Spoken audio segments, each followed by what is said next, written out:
கிராமத்தின் ஒரு மூலையில் மூக்கப்பிள்ளை என்பவர் தனிமையில் வாழ்ந்து வருகிறார். அவரது மனசாட்சி திடீரென்று உறுத்த ஆரம்பிக்கிறது. ஏன்? அதற்கு காரணம் பத்திரிகையில் வந்த செய்திதான். மூக்கப்பிள்ளை பத்திரிகையில் வந்த 2 செய்திகளை படிக்கிறார். ஒருவன் ரயில் டிக்கெட் வாங்காமல் பயணம் செய்ததற்காக பல வருடங்களுக்குப் பிறகு பணம் செலுத்தி மன்னிப்பு கேட்கிறான். இன்னொருவன் இலவச பயணத்துக்கான பணத்தை வட்டியுடன் திருப்பி அனுப்புகிறான். இந்த செய்திகள் மூக்கப்பிள்ளையின் மனதை உறுத்துகின்றன. அவர் தனக்குள் சொல்கிறார், தன்னஞ்சரிவது பொய்யற்க, பொய்த்தபின் தன்னஞ்சே தன்னைச் சுடும். மூக்கப்பிள்ளை டிக்கெட் வாங்காமல் பிரயாணம் செய்ததில்லை. அவர் அதிகமாக பயணம் போனதே கிடையாது. அகழியில் விழுந்த முதலைக்கு அதுவே சொர்க்கம் என்கிற மாதிரி அவருக்குச் சொந்த ஊரான சிவபுரம்தான் சொர்க்கமாகும். பரபரப்பு மிகுந்த கடைகளில் சாமான்கள் வாங்கிவிட்டு பில்படி பணத்தை கொடுக்காமல் அவர் நைசாக நழுவியதில்லை, அல்லது நம்ம அதிர்ஷ்டம் என்று எண்ணி அதை அமுக்கிக் கொண்டு வந்ததில்லை. அவர் நின்று, பில்படி பணம் இவ்வளவு, பாக்கி இவ்வளவுதான் உண்டு, ஆனால் தரப்பட்டுள்ள தொகையோ இவ்வளவு இருக்கு என்று எடுத்துச் சொல்லி அதிகப்படியாக வந்ததை திருப்பிக் கொடுத்துவிட்டுத்தான் அவர் வெளியேறுவார். ஊரான் காசு நமக்கென்னத்துக்கு என்ற பாலிசி அவருடையது.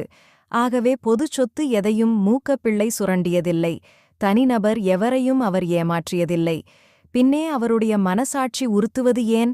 அவர் சொந்தக்காரர்கள் வீடுகளுக்குப் போவதில்லை, மற்றவர்களோடு நெருங்கிப் பழகுவதில்லை, ஊர் பொது விவகாரங்களில் அக்கறை கொள்வதில்லை. ஒரு வீட்டில் கல்யாணம் நடந்தால் பல தினங்களுக்குப் பிறகு நல்ல மாசத்துப் பழம் என்று வாழைப்பழங்களும் சிறிது சீனியும் ஊர் முழுவதும் வழங்குவார்கள். மூக்கப்பிள்ளை ஊர் வழக்கப்படி வரும் பலகாரங்களை வாங்காமல் மறுக்கிறார். ஆனால் அதைக் கொண்டு வந்த பெண், சும்மா சாப்பிடுங்க என்று விட்டுவிட்டு போகிறாள். இதன் பிறகு மூக்கப்பிள்ளையின் மனசாட்சி மேலும் உறுத்துகிறது. அவர் தனக்குள் சிந்திக்கிறார், நான் ஊருக்கு எதுவும் செய்யவில்லை, இதை வாங்குவது எப்படி நியாயம்? அதனால் மூக்கப்பிள்ளை ஒரு தீர்மானம் எடுக்கிறார்.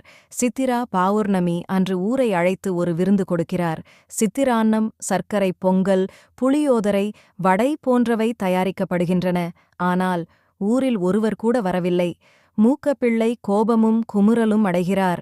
அதனால் அவர் ஒரு புதிய திட்டம் தீட்டுகிறார். ஏழை எளியவர்களை அழைத்து அவர்களுக்கு விருந்து கொடுங்கள். வீட்டில் தயாராக இருந்த அனைத்து பண்டங்களையும் ஏழை எளியவர்களுக்கு பரிமாறுகிறார். அவர்கள் மகிழ்ச்சியுடன் சாப்பிடுகின்றனர். மூக்கப்பிள்ளை தனக்குள் சொல்கிறார், சுகவாசிகளுக்கு மேலும் மேலும் விருந்தளிப்பதை விட ஏழை எளியவர்களுக்கு வயிறார சாப்பாடு போடுவதே பெரிய விஷயம்.